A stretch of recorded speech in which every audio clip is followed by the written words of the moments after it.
Chapter 7. The thing that hit me was violence, not a stick. The day before, she seems like an interesting girl though. Returning from the gathering of the Wrens and Queens, Liberta was a little dissatisfied. When she was shown the low-quality information there, Yamada Sena was the person she found most interesting. And that was all the more so because he was just as interesting as her son Clay, or Washu and Neja, whom she met later at the academy. But unfortunately, he was already involved with various people, so she couldn't get any more directly involved, and he had already grown up. What's more, he was currently missing. Well, that can't be helped. Let's have a little distraction. Liberta decided to go through the transfer gate to try and clear her mood. I hope I find something interesting. Liberta knew how to satisfy her hobbies. She knew where to go not only on Reception, but in various other places to find what she wanted.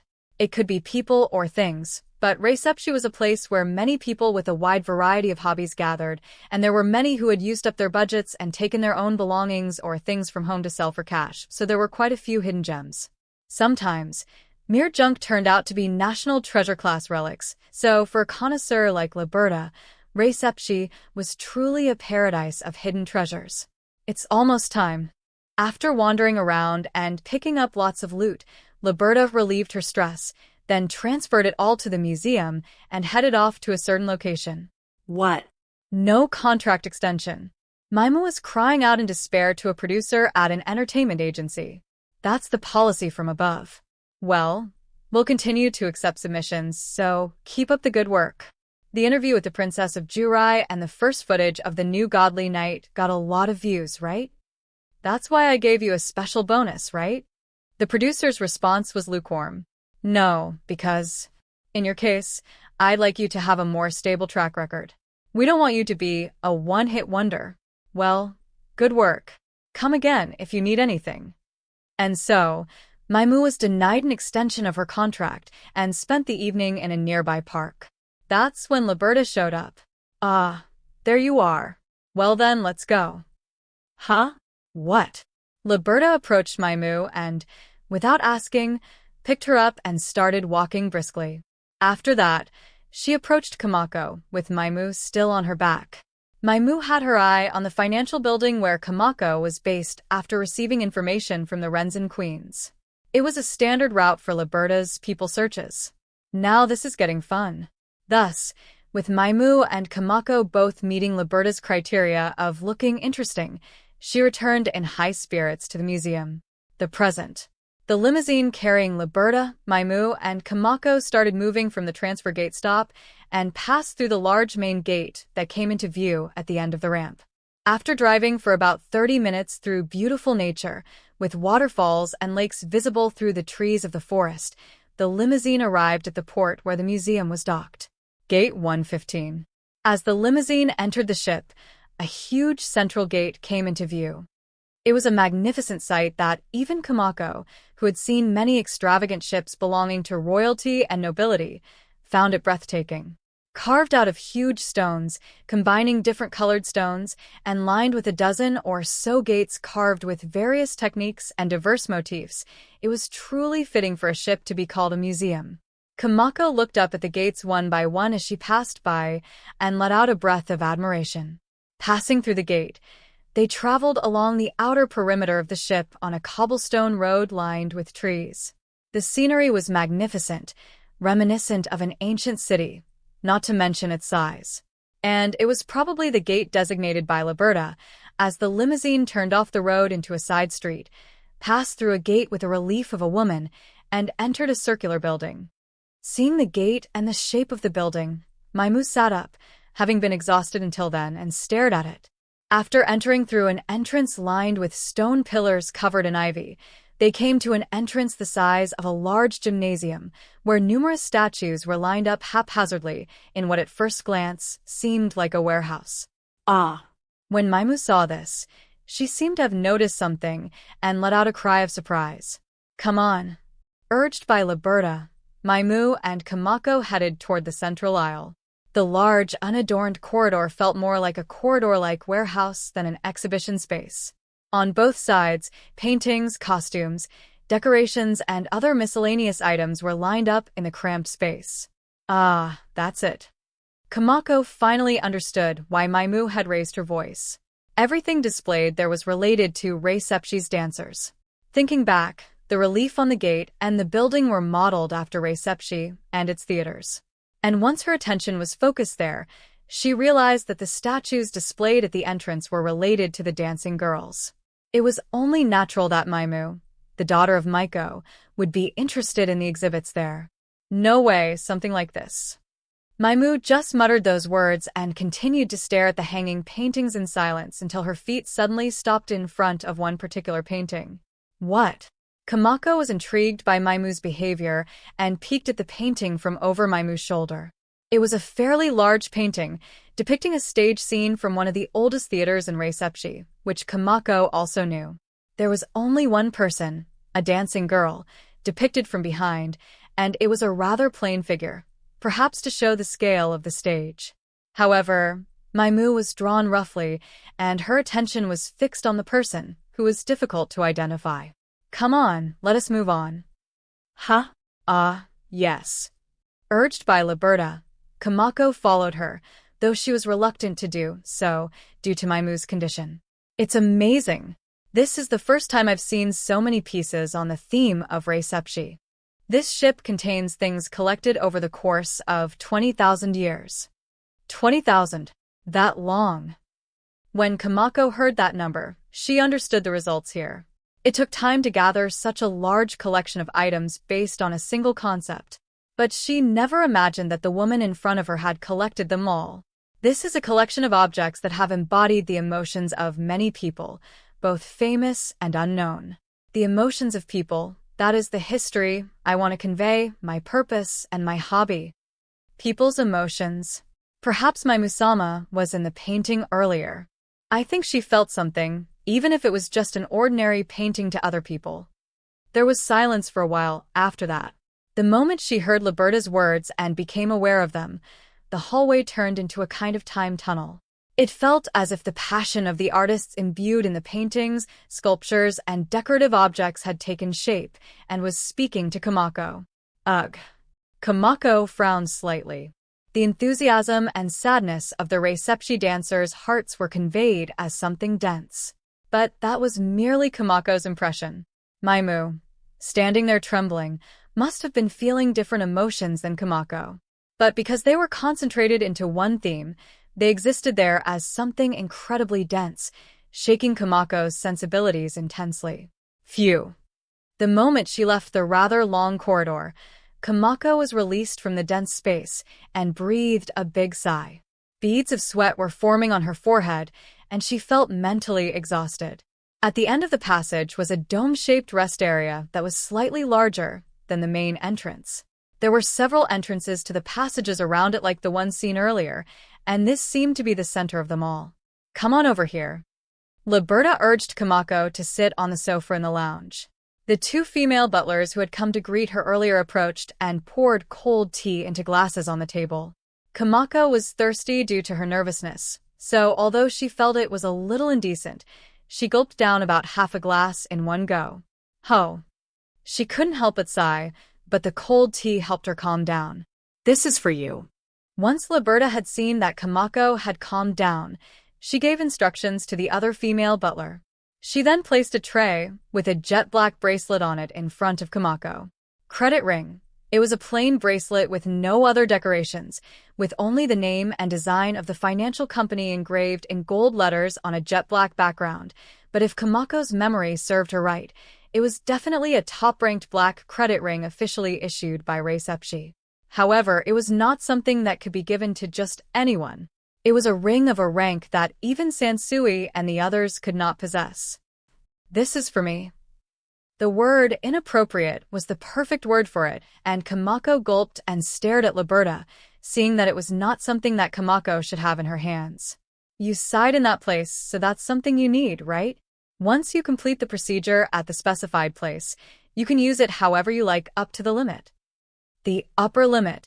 Basically, there was no upper limit to a black ring. What Liberta was saying was outrageous. You're saying that to someone you just met before, even asking who I am or what I'm going to use it for.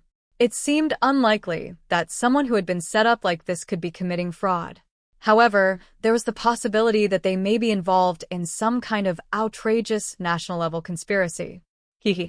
No matter what you use it for, I don't care if you withdraw it all and run away. Whether it be you or someone else, how it is used in the future, what kind of impact will it have, I just want to see it.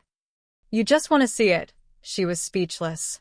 Of course, it was possible that she was just teasing her, but if she used the black ring just for that purpose, it would affect Liberta's credibility. That's how serious the issuance of the black ring was.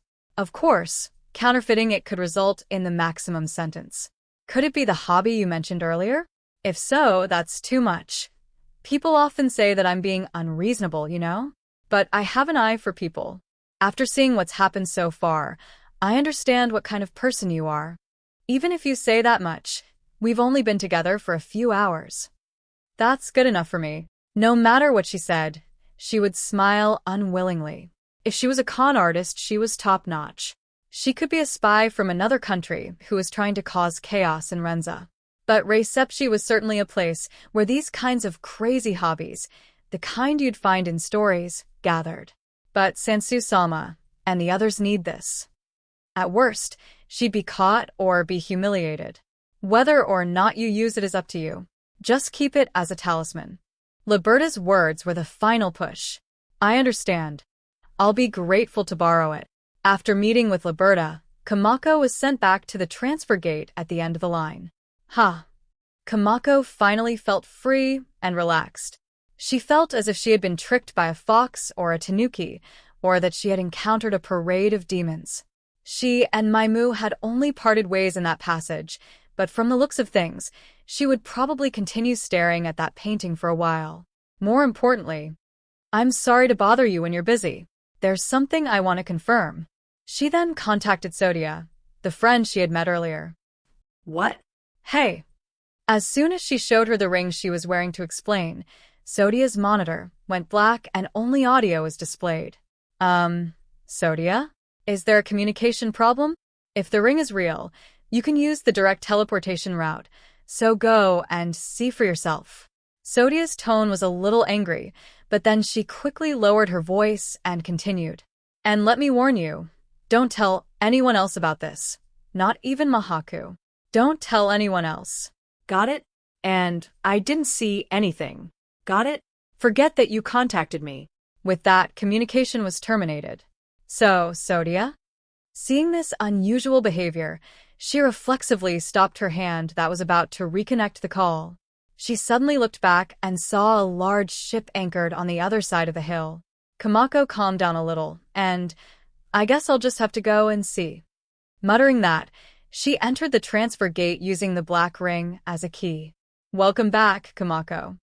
A few hours later, Kamako returned home, expressionless. She walked straight up to Takuma, as if she hadn't heard Sansui's words, and whispered something to him.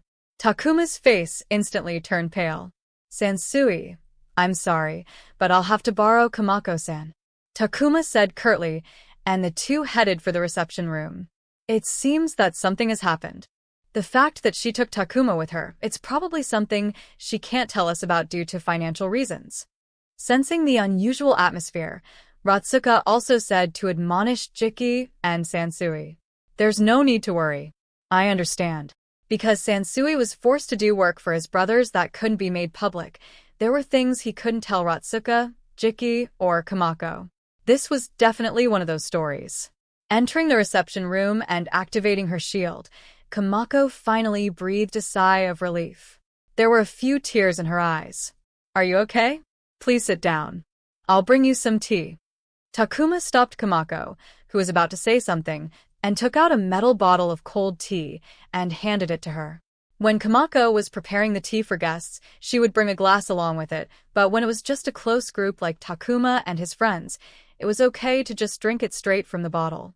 It felt a little silly to ask a woman like Kamako to do that, but in the current situation, it seemed like the better option. Thank you. Kamako accepted it and began to drink. So, what happened? Takuma-sama, are you aware of a private bank called MMR?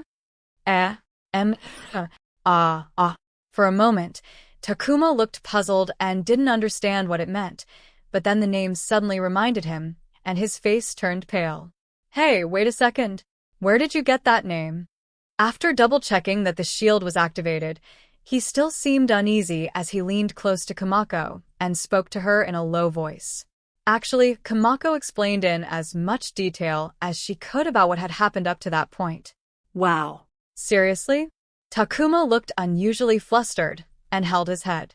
He took several deep breaths to calm himself down, then took out the same bottle he had given to Kamako and drank the rest in one gulp. As he did so, he frantically tried to process the situation in his head. So, I went to their bank office, and they told me that they had a maximum limit on my account, and the bank employee said that they could provide me with an unlimited loan on top of that. Perhaps Takuma's panic caused a flashback of her memory, as Kamako's body began to tremble as she explained. Kamako-san, just calm down. I know it's not easy, but just take a deep breath, deep breath. After being advised by Takuma, Kamako took several deep breaths. Now that she had someone to share her troubles with, she felt a little more at ease and her body seemed to calm down. As far as I know, MMR is a bank with an inexhaustible amount of assets, far more than any other bank, even including Renza. That bank is quite unique, so you never hear their name inside Renza, but on Reisepshi, you can use the highest level facilities for an unlimited period of time just by being a member of MMR. On top of that, it seems you can withdraw currency points issued by Reisepshi without any limit. I've heard that in the past they've even rented out Reisepshi, so that must be quite something. Private use? Ah. The image of his friend Sodia's panicked state flashed through Kamako's mind. Could it be? If anyone finds out that you are a member of MMR, you will be swarmed, and it will be very difficult to control. To be honest, I thought it was just some kind of urban legend. I'll be damned if I'm going to let them see this. The upper limit of the black ring that Liberta gave her easily exceeded the annual revenue of Mahakuten, where Takuma was from. Furthermore, it could be used as a guarantee to allow unlimited withdrawals from MMR. At the very least, it was enough money to run a nation. There are people out there who can do this sort of thing. Haha. When I saw this amount, I remembered her words. You can just withdraw the whole amount and run away, right? And I was shocked. That's a really frightening thing to say. To call something like that a hobby really makes you a monster. I asked about this person through MMR, but they didn't tell me anything about her background. They told me not to worry, because there was nothing shady about her. However, well, that's just the kind of person she is, she said with a smile. Yeah, well, I guess so. There were probably a lot of extremely wealthy people among the members of MMR. Even so, when the staff who have seen such members refer to them as people like that, it was incomprehensible to Takuma and his friends to even guess at what they were like. That being said, even what Kamako has set up until now was incomprehensible. Anyway, thank you, Kamako-san. I was able to overcome the most difficult hurdle. Takuma straightened up and bowed deeply. No way. It was just a coincidence. I'm the one who ended up pushing all this trouble onto you. I also believe that these encounters were the result of your participation, Takuma-sama. And the hard part is yet to come. Yes, that's true. If she's the kind of person who can just come up with that amount of money, then surely everyone knows what she's doing. And the people who are going along with it are probably the same kind, so it's like she's in the public eye. Perhaps Liberta was not the only one, but it was possible that many above the clouds individuals were watching Takuma and his group's movements. So, this is the price of being a spectacle. If we're not careful, we could easily destroy ourselves. So, what are we going to do about it? An amount equivalent to a national budget, an issue that should be discussed by thousands of government officials, experts, and politicians was being shouldered by just two people. It was only natural to feel at a loss if you had common sense. Now, the question is, that's right, the pamphlet I received. Normally, it would seem that a company brochure would not be a solution to the current situation, but Kamako felt like she was grasping at straws. Pamphlet. Takuma also looked at the monitor that had turned on, thinking that it might make a good topic of conversation since it was the famous MMR pamphlet. Yeah? Takuma, however, immediately looked at it with a serious expression on his face. Oh. I see. Takuma smiled as he read the pamphlet. What's wrong? That means MMR has a really good understanding of the personalities of their customers. What? In other words, just like you, there are many people who find themselves caught up in the extraordinary hobbies of others. For those people, there are specific countermeasures in place. Takuma enlarged the FAQ. This was not something you would expect to find in an ordinary bank. First, I want you to open some links with your access rights, and then I want you to give me permission to view them. Understood. Now, put your hand on this ring. Takuma touched the ring to perform biometric authentication. After that, she opened some links according to Takuma's instructions. Yeah, we can do it. Takuma-sama, the first thing we need to do is conceal the source of our funds. The amount we need is enormous. The most effective way to disrupt their activities was to cut off their funding sources. In particular, what Takuma was trying to do was tantamount to an act of hostility towards Santen, so it was natural to expect interference. However, given the amount of money involved in this case, won't it be impossible to avoid being identified? So, we disguise it as an investor. Of course, the original capital is money that Kamako borrowed. Are you trying to conceal the source? But who would be willing to undertake something like that? They can also introduce us to people who can lend us the names of investors for that purpose. MMR is a bank over there, but it's amazing how they have secured a strong route that doesn't impede the flow of funds even within the bank. Looking at the list, Takuma had a big grin on his face. His grin was like that of a threatening beast, baring his teeth, and it made him seem like a member of the Magioku. What's this? Takuma showed Kamako a list. Honestly, the list on Jirai's side is full of people I've never heard of, but the list on Renza's side is full of people I know. You've heard of these people before, Kamako-san, right? Yes, certainly yes, haha. They're quite eccentric people. Neither Takuma nor Kamako would say it explicitly, but the people on the list were, well, they were all sorts of eccentrics, oddballs, or stubborn villains. But if it's these people, they certainly won't mind the interference from Santen. On the contrary, they're the type of people who are happy to pick a fight. They're the kind of people who will be amused by what we're trying to do, and who make you think they'll even invest in us. I'm sure that's the case, but are these people also MMR? Probably. Well, this cover is just insurance in case we get caught. Ideally, it would have been better if no one knew about it. It would be bad if they found out how much money we have.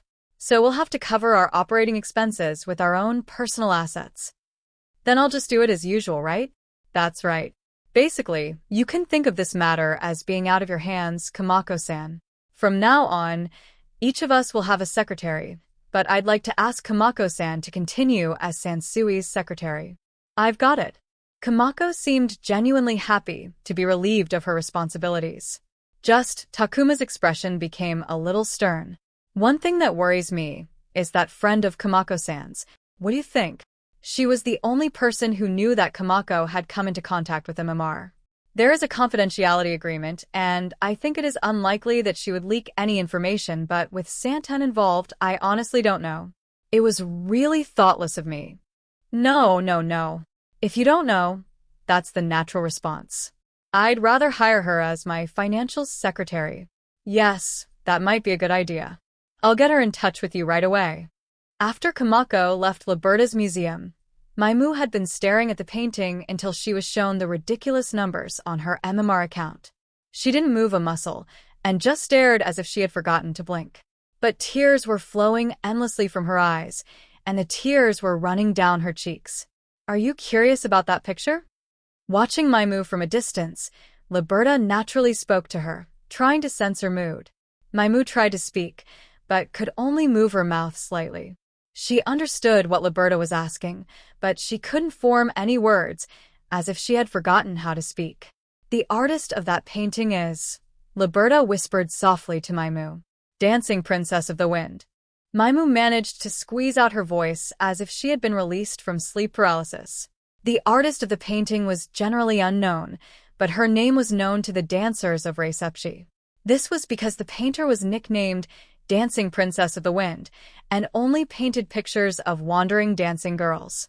Many people who aspired to become performers gathered on reception, but just as many gave up on their dreams and left. But sometimes, among those who left, there were some who went on to become known even on reception. Princess Kazami's name was recorded on reception as an outstanding performer, and she was treated on an equal footing with Mikihi. But this is a painting of how they met. First met, however, the painting gave off a sense of frustration, the polar opposite of the glory of success. But, if Maimu muttered, all of the paintings by the artist known to the dancers and the general public were ones that conveyed the glory of the dancing princess of the wind, Princess Kazami. Therefore, it was believed that she and the artist met around that time. No paintings from before that time had ever been found. However, the painting before her was from that period shouldn't have existed. This is the one I commissioned. What? Seriously? Maimu realized what that meant and looked at Liberta in surprise. I've lived a fairly long life.